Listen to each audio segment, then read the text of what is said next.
Well, some days start like a smile. You wake up and the sun is shining just for you. Some days start like a banana peel you did not see coming. This story is about that second kind of day. It is about a day that slips and slides all over the place. It is about a day that wants to be funny, even when I do not feel like laughing.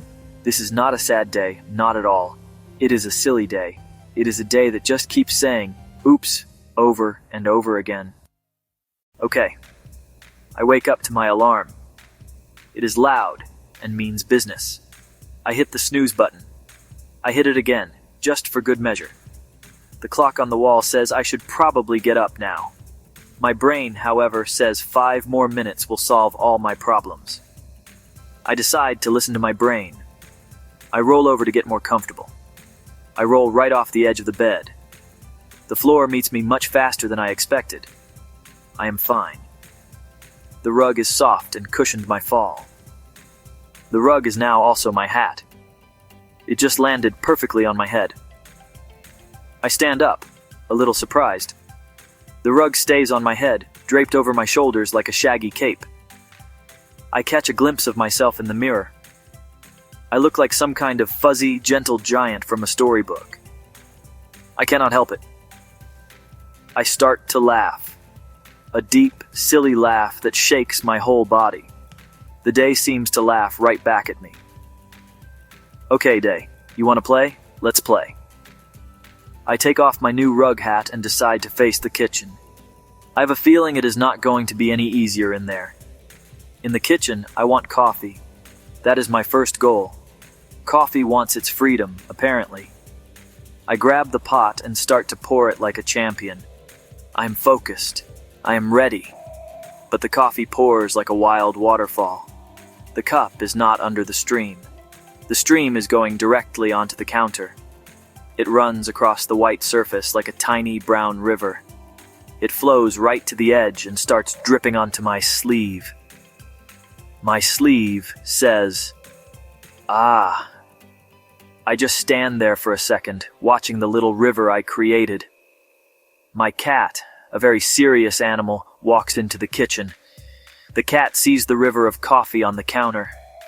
It stares at the river with great intensity, like it is a puzzle.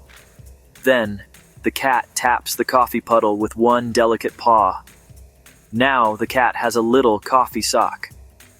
The cat looks at me with wide eyes as if I just performed a magic trick that it did not approve of. I say, "I'm sorry." The cat shakes its paw and walks away, completely unimpressed with my apology. The day is already won for the books. So, I try to toast some bread. This seems simple enough. The toaster has other ideas today. It says no. It spits the bread out with the force of a tiny cannon. The slice flies up. It does a little flip and lands in the sink with a splash. Now the bread is a soggy sponge. I sigh. I try again with a new piece. This toaster is not going to beat me.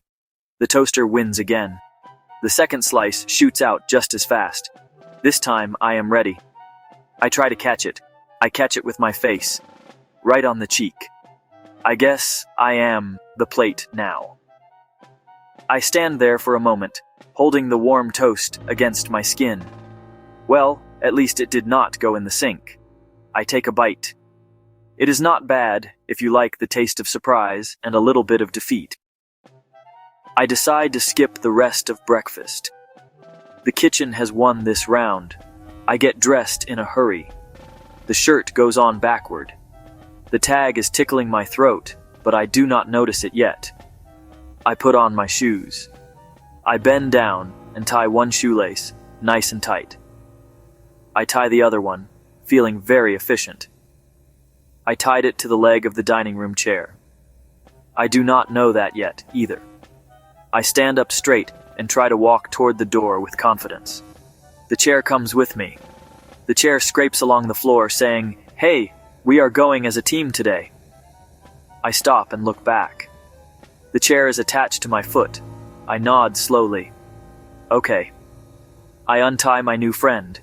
We take a moment to part ways. It was a short but memorable journey together. By now, I am running very late. It is time to go. I grab my keys from the hook by the door. I do not grab my bag. I step outside into the bright morning. The door closes behind me with a loud, final click. My bag is inside. So are my spare keys. I look down at my pockets. They look back at me, empty and proud. I finally get to the office. The day has been a wild ride already, but I am here. I am ready to work. I walk toward the big glass doors at the entrance. I reach for the handle. I pull. The door does not move. The handle is on the other door. I step over and pull the correct door. It still does not move. I pull harder. Nothing. A small, polite sign on the glass says push. I read the word like it is a new language I have never seen before. Push. Oh, I push. The door opens so easily like it always wanted to. I pretend I meant to do that all along. Inside, the floor is shiny and clean. A big mat on the floor says welcome in friendly letters. My foot says wee as it hits the mat. I glide across the welcome mat like a beginner at a skating rink. My arms fly out to the sides for balance. I catch myself on a large potted plant next to the reception desk. The plant is fake. The plant does not help at all. It bends over like a soft green noodle. I whisper, "I'm so sorry," to the plastic leaves. The plant does not mind. It is brave, too. I make it to my desk. This is my safe space. I sit down in my chair. The chair has wheels. The chair decides to roll back. I roll with it. I am moving away from my desk at a slow but steady pace. I grab the edge of the desk like a rock climber on a cliff. My fingers find the handle of a drawer. The desk drawer slides open. It holds a single bright yellow stress ball. I grab the stress ball and squeeze it hard. The stress ball lets out a loud squeak. It sounds exactly like a rubber duck. My coworker in the next cubicle peeks his head over the wall. He looks at me. He makes the same squeaking sound back at me. We both stare at each other for a second. Then we both start laughing. The kind of laugh that you cannot hold in. It feels good to share the silliness. Maybe this day is not so bad after all. I take a deep breath and roll my chair back to where it belongs. I look at the squeaky stress ball.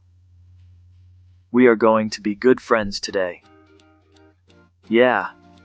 After the meeting, I go to the cafeteria for lunch. I decide to get soup. Soup feels safe. Soup feels calm. The soup is hot and a little shy. I lift my spoon to take the first bite. The soup seems to jump back into the bowl. It splashes up and all over my shirt. My clean white shirt is now a modern art piece with orange polka dots. I look down and sigh. I pretend it is a bold new fashion statement. I am a trendsetter. People will be wearing soup-splashed shirts everywhere tomorrow. I lean over the bowl with extra care for my next bite. The bowl seems to lean over me with its own plans. I whisper, "Please be nice to me," to the soup. The bowl does not listen. As I lift the spoon, a long noodle drapes itself across my tie. It just hangs there like a soft, floppy scarf. I am now a soup model. I am showcasing the latest in noodle accessories. I look around to see if anyone noticed. A few people are smiling in my direction. I give them a little nod. Fashion is meant to be seen. Yeah. I get up from the table to grab some napkins. My chair says, "Not so fast, my friend." As I stand, the chair leg catches the strap of my bag, which was on the floor. The bag hangs on to the chair leg like a baby koala hugging a tree. I turn to walk away, and the chair turns with me.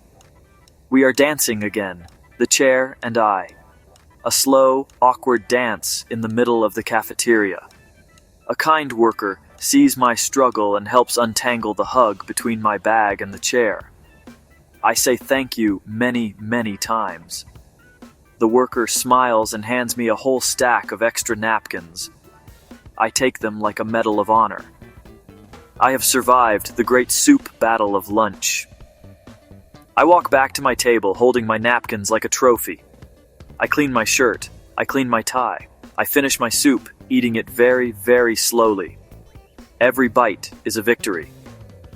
I have proven that I can, in fact, eat soup without wearing it. It just takes a lot of concentration. Lesson learned. I walk back to my office building after a short break. A door swings open right in front of me. I politely step aside to let the person pass.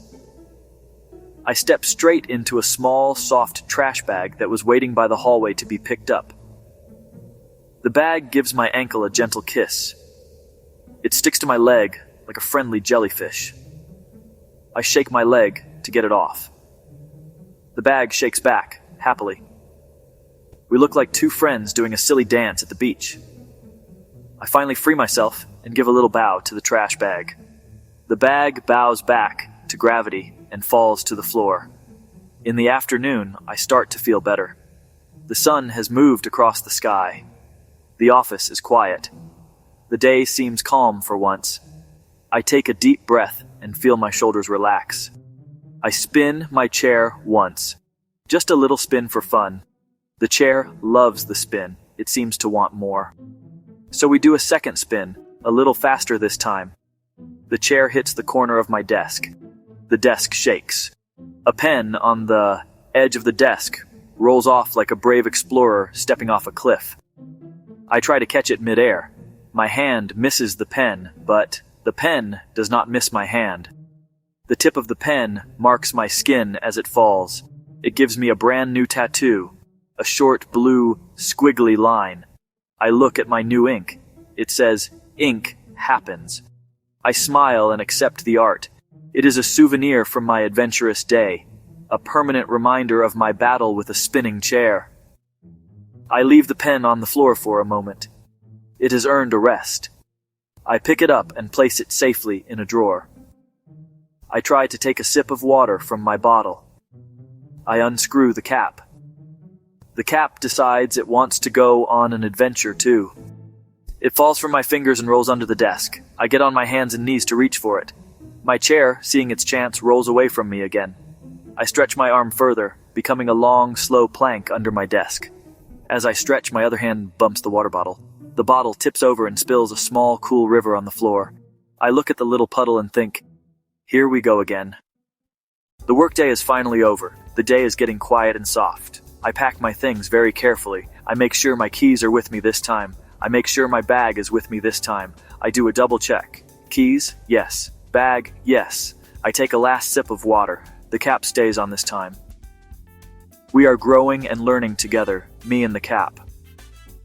I walk to the big glass doors. I remember the sign. I push the right door the right way on the first try. I give myself a small, silent cheer. It is the little victories that count. Outside, the air is sweet and fresh. I walk to the bus stop. This time, the bus sees me. It stops for me. I get on and find a seat. A small child on the bus drops a colorful toy. It rolls under my seat. I pick it up and hand it back to the child. The child gives me a smile that is as bright as a sunrise. My clumsy day takes a little break to enjoy that light. I look out the window and watch the world pass by. The streets are shiny and new after a brief rain I missed. It is peaceful. At home, I get to my front door. I put the key in the lock. It turns on the first try. The door opens. I step inside. My cat greets me like a fluffy, four-legged boss. It comes over and sits directly on top of my shoe. This is a soft tax I must pay for being gone all day. I pay the tax with a long chin rub. The cat starts to purr, a low rumble of forgiveness. It seems to have forgotten my coffee river trick from the morning. We are friends again.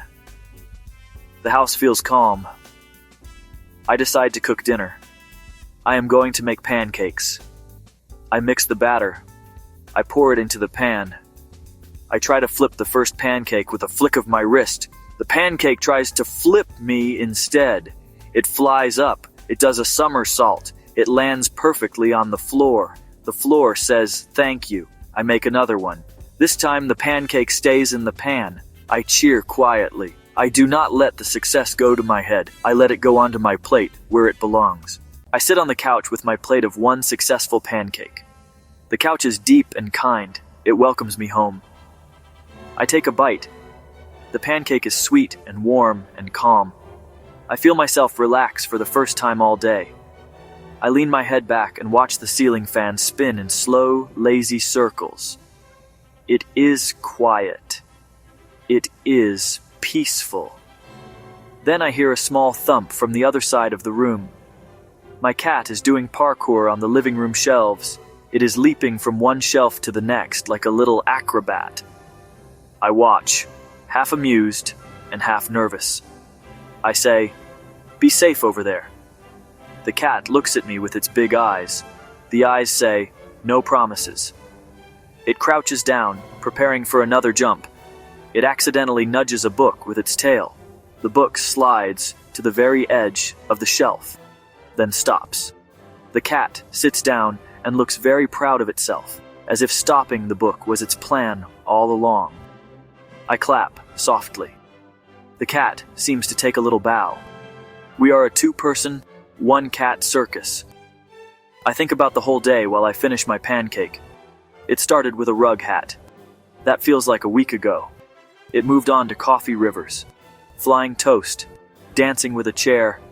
It took me on a tour of street performances, soup, fashion, umbrellas that turned into flowers in the rain.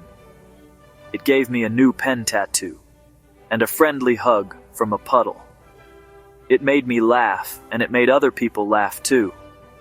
My face is tired from smiling, but in a very good way. This silly day was a workout for my smile muscles. Every moment was a surprise. Every simple task was a potential adventure. The world seemed to be playing a gentle game with me, testing my ability to just go with the flow. From my backward shirt to my runaway chair, from the push door to the noodle scarf, it was just one thing after another, but none of it was mean, none of it was truly bad. It was all just goofy. It was life being a little bit clumsy right alongside me, and there is something very comforting in that thought. We all have days like this, don't we? Days that trip us up when we are just trying to walk a straight line. Days that make us look completely silly for no reason at all. Days that take our simple plan and turn it into a full-blown comedy show, with us as the star. But there is a secret trick to getting through them. The trick is to laugh. You have to find the funny in the middle of the mess. It is the best tool you have. Laugh at the slip. Laugh at the splash. Laugh at the door that clearly says push when you are pulling with all your might. Laugh at the noodle hanging from your tie like it belongs there. Laugh with the pigeon who seems to know the rules of the road better than you do. When we laugh, the bad day starts to get smaller. It loses its power. When we laugh, we can dust ourselves off, stand up straight, and try again. Laughter is the reset button for a day gone wrong. So if your bread flies out of the toaster, catch it with your face if you must. If your chair wants to dance with you across the room, give it a little spin. If the rain turns your umbrella into a strange-looking flower, hold it up high and be the stem. These moments are not there to ruin your day. They are there to remind you to be humble. They are there to remind you to be playful. They are part of the story of being a person. And when you get home at the end of it all, you will have more than just a messy shirt or a funny memory. You will have a story to tell. A story that might make someone else laugh. And that is a pretty good way to end any day, even a clumsy one. Because bad days pass, silly moments fade, but the joy of a good hard laugh, that sticks around for a long, long time. And that is a beautiful thing.